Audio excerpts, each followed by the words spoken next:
Makita Sub-Compact is very lightweight. I liked it. I like the speed, the gears that it has. I would use a tool like this for overhead driving screws. If we do this kind of work all the time, this would be a good tool for it. The brushless motor felt strong. It felt like the new way of going. All seriousness, I would use it at home. It's new, it's light, it looks awesome.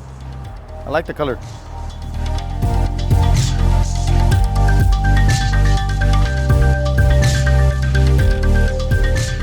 In our trade and any trade, time is of essence, so the faster it charges, the quicker I could swap batteries and get back to work. If it's interchangeable with every power tool I have, that's obviously convenient, so I don't have to have multiple chargers, multiple batteries. It's very important that I have one battery and one charger that powers up multiple tools. All day long I switch off from an impact to a drill motor to a circular saw, and having one battery platform for all those tools is very important.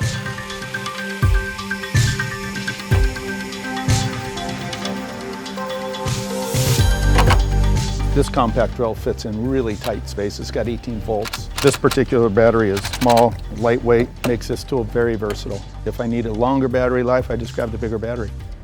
It's not too heavy on the bottom, so you're not working your wrist, and it's easy to navigate up into a tight spot.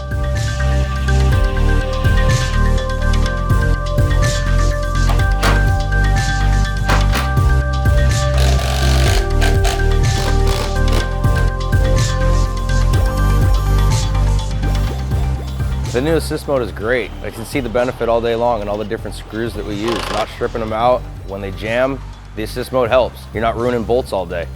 The speed was there. The variable speed control gives us help for different situations. I would totally buy the Makita Sub-Compact. It's smaller, it's lighter, power's there. It's still an 18-volt battery, but it's lighter and it's more compact, so it's easier to use.